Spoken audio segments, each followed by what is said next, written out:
तिवारी जी कैसे हैं आप? मैं एकदम ठीक हूँ सर, बताइए। क्या चल रहा है आपकी लाइफ में? अभी बस एक गाना किया है, हाल ही में रिलीज़ हुआ है, ओ मेहरबा। और काफ़ी धूम मचा रहा है। कहे तो एक दो दिन में ही 1 मिलियन क्रॉस हो चुका था। और गाना लोगों को बहुत पसंद आ रहा है, कमेंट्स बहुत अच्छे अच्छे कमेंट्स उसमें हैं। देखकर और खुशी होती है, नए गाने बनाने की उत्सुकता होती है। और जल्दी एक नए गाने के साथ हम फिर आएंगे। तो किस तरह से आपने शूट किया था, क्या क्या आपने किया है अपनी अब तक की लाइफ में, जर्नी में, कुछ उसके बारे में बताइए। देखिए, अब तक की लाइफ की जर्नी में तो बहुत सारी चीज़ें हैं, लेकिन मैं चाहता हूँ कि डाइवर्ट ना करूँ। तो मैं अभी रिसेंट जो प्रोजेक्ट रिलीज़ हुआ है उसके बारे में हम डिस्कस करें तो ज़्यादा अच्छा बेहतर होगा। तो अभी जो शूट हमने किया था ओ मेहरबा, वो हमने की है सिलीगुड़ी में। सिलीगुड़ी से थोड़ी सी दूर जाकर हमने सिक्किम में और वादियों में हमने इस गाने को शूट किया है। और इस गाने में जो आवाज़ है, जो सुन रहे हैं आप, वो मेरी दी हुई है। मैंने गाया है उसे और कंपोज भी किया है। और किस्मत से कसीम भाई इतने अच्छे मेरे मित्र हैं, और श्रेया कुलकर्णी, उनको मैं डायरेक्ट भी किया हूँ। इस वीडियोग्राफी भी मेरी की हुई है, डायरेक्शन वीडियो का मैंने किया है। और टीम अच्छी है मेरी, तो मैं समझता हूँ कि जब टीम आपकी अच्छी हो तो प्रोजेक्ट भी अच्छा बनता है।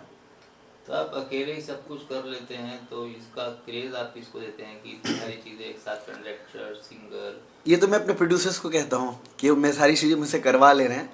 और रही बात, अब तक जितने भी प्रोजेक्ट, लगभग 100 सॉन्ग्स से ज़्यादा रिलीज़ हो चुके हैं और बहुत प्यार मिला है। तो कहीं ना कहीं मैं देखता हूँ कि जिस में मैं वीडियो डायरेक्शन कर रहा हूँ, जिसमें म्यूज़िक कर रहा हूँ, तो वो प्रोजेक्ट अच्छे बनते हैं। और प्रोड्यूसर को क्या चाहिए, उनका कंटेंट अच्छा बने।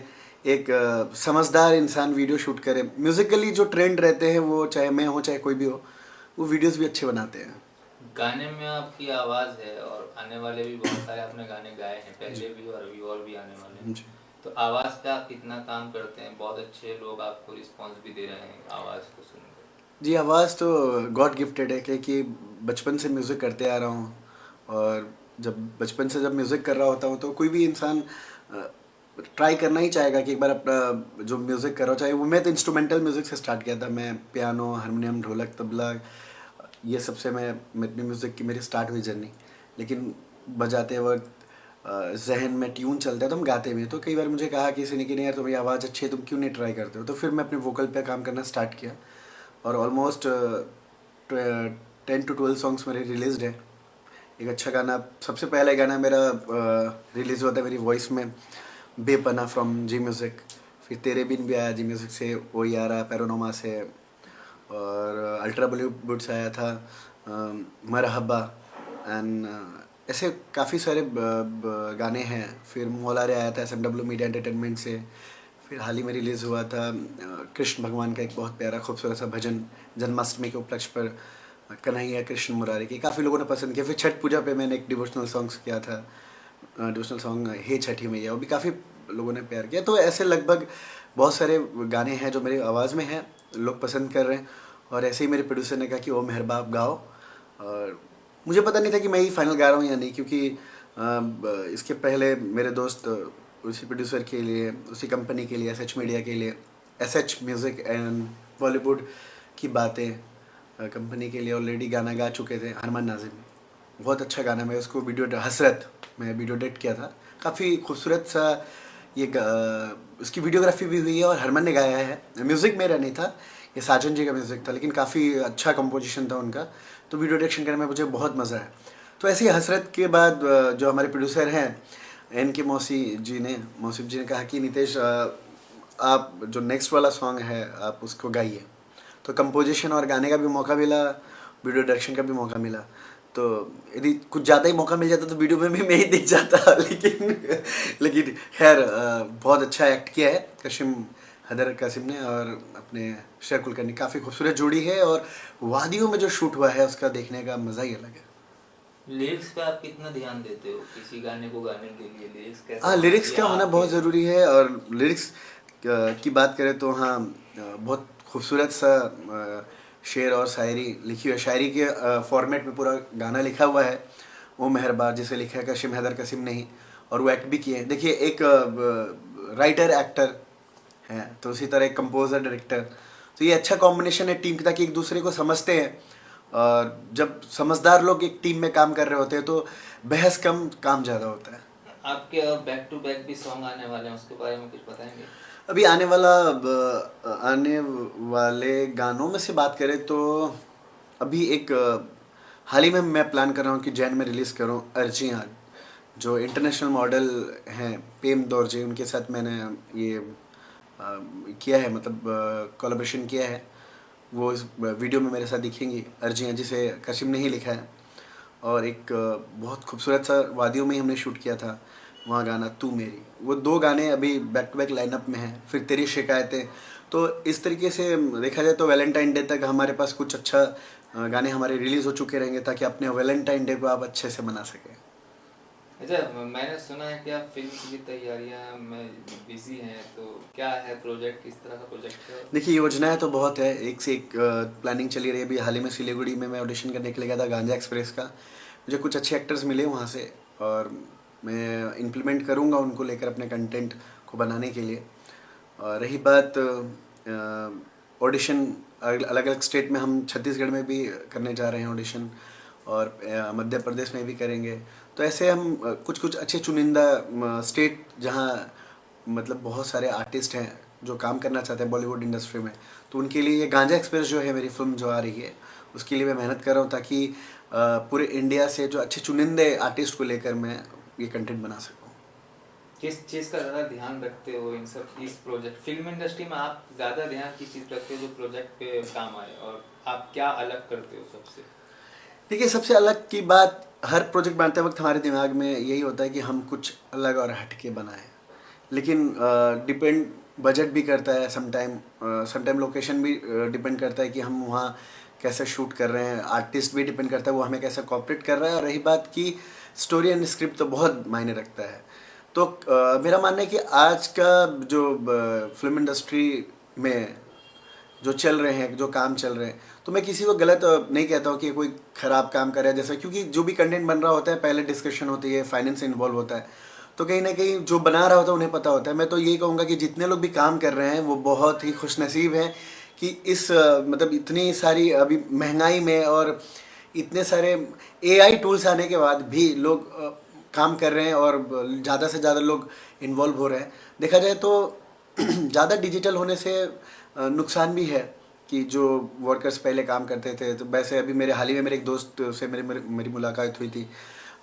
वो VFX करते हैं, तो बहुत सारे रोटो करने वाले, VFX करने वाले आर्टिस्ट जो 200 300 लोग एक साथ मिलकर काम करते थे, आज AI की वजह से कुछ 5 या 6 लोग ही काम कर पा रहे हैं। तो बहुत लोगों का रोज़गार भी गया है डिजिटल के आने से। फिल्म इंडस्ट्री में डिजिटल का ज़्यादा यूज़ किया जा रहा है, AI टूल्स ज़्यादा यूज़ किए जा रहे हैं। लेकिन मैं आपको ये बताता हूँ दावे के साथ कि जो ह्यूमन का जो एक सोच है, और एक AI भी ह्यूमन ने ही जनरेट किया है, बट कहीं ना कहीं आपको एक ह्यूमन टच और एक रॉनेस, जो एक नेचुरलिटी जो आपको दिखती है जब एक ह्यूमन के काम करने से, वो AI से नहीं दिखेगा। अच्छा, मैंने सुना है कि एज ए डायरेक्टर आप प्रोजेक्ट में जब शामिल होते हो तो बहुत दिल से उस प्रोजेक्ट को बढ़ाते हो। काफ़ी ऐसे प्रोजेक्ट हैं आपके बहुत अच्छे बनाए हैं आपने, तो इसका क्या राज है कि आप प्रोड्यूसर डायरेक्टर को साइड करके अपने आप खुद का प्रोजेक्ट चाहते हो कि और अच्छा हो जाए, या आपके अंदर कुछ ऐसा नेचर है, स्वभाव है कि आप खुद से ही अच्छा करना चाहते हो?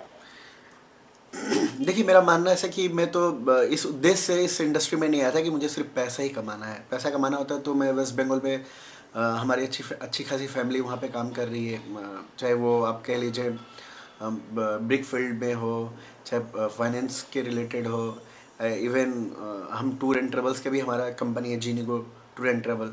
तो कहीं ना कहीं पैसा कमाना होता है, तो मैं बहुत सारे पैसे वहीं कमा सकता था, और कहते कि बहुत अच्छे से हमारी फैमिली वहाँ पे रह रही है, सेटल्ड है अच्छे से सब कुछ, तो मैं वहीं कर रहा होता। लेकिन मुझे नाम कमाना था, और नाम के लिए मुझे लगता है कि काम आपका अच्छा होना चाहिए। तो इस काम को अच्छा करने के लिए मैं अपनी पूरी कोशिश करता हूँ कि किसी भी चीज़ की कमी ना हो। अभी हाल ही में मेरा एक पॉडकास्ट भी रिलीज़ हुआ है मोहम्मद दानिश के साथ, जो एक मुलाकात आपके साथ, जिसमें मैं बहुत सारे आर्टिस्टों का पॉडकास्ट किया मैंने। तो उस पॉडकास्ट के दौरान जब मैं आर्टिस्टों से कुछ बातें सुनता हूँ या मैं उनको कुछ बोल रहा होता, तो उस बहुत सारे कन्वर्जेशन में मुझे कहीं ना कहीं ये लगा कि नहीं, मैं सही डायरेक्शन में हूँ और मैं सही कर रहा हूँ। तो मुझे ऐसा लगता है कि आप जो भी इस बॉलीवुड इंडस्ट्री या फिल्म इंडस्ट्री में, चाहे किसी भी इंडस्ट्री में काम कर रहे हो फिल्म रिलेटेड, मेरा मानना ऐसा है कि फाइनेंस तो है ही, उसके साथ साथ आप प्रोड्यूसर का ख्याल रखते हैं कि वो अपने कंटेंट को प्रोड्यूस करने के लिए जो मेहनत कर रहा है, कैसे कर रहा है, उस प्रोजेक्ट को ध्यान में रख के करना पड़ता है कि इनका इन्वेस्टमेंट ज़्यादा ना हो। कई बार होता है कि जो बजट रहता है उससे हमारा बजट आगे बढ़ जाता है, तो कई बार मुझे अपने साइड से भी कॉम्प्रोमाइज़ करना पड़ता है कि जो मेरी फ़ी है या मेरी जो टीम है, एंटायर टीम है, तो उनको मैं कन्विंस करता हूँ। तो कई बार नाराज़गी भी होती है उन लोगों की कि यार ये नितेश भाई का जो बजट है ये पता नहीं क्यों फ्लक्चुएट होता है। तो इसके पीछे कहीं ना कहीं ये रीज़न ये होता है कि हमें कंटेंट बनाना है, और उस बनाने के लिए जितनी भी मशक्क़त हो सके मैं करने की कोशिश करता हूँ और करता भी हूँ। तो नीतीश भाई, लास्ट क्वेश्चन आपसे कि और क्या अपने को आपने लेके प्रिपेयर रहते हो कि कोई सब्जेक्ट को जब आप चुनाव करते हो या किसी का आप सब्जेक्ट करते हो, अपना छोड़ के अदर जो कोई डायरेक्टर आपके पास गाना लेके आता है, तो आपकी क्या प्लानिंग रहती है as a actor, as a actress? कहाँ तक आप उसमें और ज़्यादा इन्वॉल्व होने की कोशिश करते हो? देखिए, जब कोई प्रोड्यूसर या कंपोज़र या कोई डायरेक्टर अपना कंटेंट लेकर मेरे पास आता है कि इसका वीडियो डायरेक्शन करना है, या कोई म्यूज़िक बनाने के लिए यदि कोई मेरे पास आता है या कोई फिल्म बनाने के लिए आता है, तो सबसे पहले यदि मुझे कोई सिलेक्ट कर रहा होता है कि मैं काम करूँगा, तो बहुत लोगों को पता है कि मेरा बैकड्रॉप पता है उनको कि मेरा म्यूज़िक बनाने का अंदाज़ क्या है, गाने का क्या है और किस तरीके का मैं प्रोजेक्ट करता हूँ। तो उनको ख्यालात में पहले से ही होते हैं कि वो नितेश के साथ पास जा रहा हूँ तो वो क्या क्या चीज़ें कहेगा और क्या क्या करेगा। तो मेरे पास जो भी लोग आते हैं वो प्रिपेयर होके ही आते हैं कि नितेश के पास जाना है। तो मुझे वैसे लोगों के साथ ही काम करने का मज़ा आता है, काम करने में अच्छा लगता है जिन्हें टेक्निकल नॉलेज थोड़ी बहुत हो, और जो कंपोज़र एज अ कंपोज़र काम कर रहा हूँ, एज अ डायरेक्टर काम कर रहा हूँ मैं, तो उस चीज़ों को समझे। और इस इंडस्ट्री में सिर्फ फाइनेंस लगाने से ही या पैसा लगा कर ही प्रोजेक्ट बनाने से नहीं होता है, या प्रोजेक्ट उस टाइप के प्रोजेक्ट बनते भी नहीं। कितने हज़ारों प्रोजेक्ट आज डब्बे में है, कोई गाने रिलीज़ नहीं हो पाते, फिल्म भी आज अधूरी में छूट जाती है। इसके पीछे सिर्फ एक ही कारण है कि या कोऑर्डिनेशन नहीं हो पाता है। डायरेक्टर और प्रोड्यूसर के बीच का जो गैप है, इसे फुलफिल जो कर पाता है, जैसे जैसे एग्जीक्यूटिव प्रोड्यूसर हो गए या जो कुछ एक्टर्स हो गए या फाइनेंस टीम में जो लोग इन्वॉल्व हैं, यदि वो लोग क्लियर नहीं रहे बजट को लेके या कंटेंट को लेकर, तो कहीं ना कहीं ये प्रोजेक्ट बनना मुश्किल हो जाता है। तो मैं कोशिश करता हूँ कि मेरे प्रोजेक्ट जो भी मैं करूँ उसमें मैं अपनी टीम को इन्वॉल्व करूँ, ताकि वो रिलीजिंग तक मैं उसको लेके जा सकूँ और उसे एक मुकाम दे सकूँ। और आप और आगे की क्या प्लानिंग है इस वक्त आपके लाइफ? अभी बस मैंने बताया आपको, गांजा एक्सप्रेस फिल्म की तैयारी चल रही है, और एक डोंगरी टू मुमरा एक वेब सीरीज़ भी आ रही है मेरी। इसके साथ साथ मैं कुछ प्लान कर रहा हूँ बाली में एक गाना शूट करने का। दुबई में भी मेरी शूटिंग की प्लानिंग चल रही है। कुछ तकरीबन 7 या 8 गाने हैं दुबई के लिए, अभी मैंने रेडी किया है। दुबई में मैं शूट करूँगा, और 2 गाने की मेरी प्लानिंग बाली में हुई है। फिल्म हम सिक्किम में शूट करने वाले हैं, और दार्जिलिंग में शूट करेंगे, और गोवा में। ये साल जो 2026 है, योजनाएं बहुत है और प्रयास चालू है। तो जो प्रोजेक्ट हमने लास्ट ईयर किया था 2025 में, वो कुछ प्रोजेक्ट रिलीज़ भी करने हैं। तो बैक टू बैक हम प्रोजेक्ट कर रहे हैं, और मैं बहुत खुशनसीब हूँ कि मेरे साथ जितने लोग भी जुड़े हैं वो दिल से जुड़े हैं। Thank you sir. Thank you.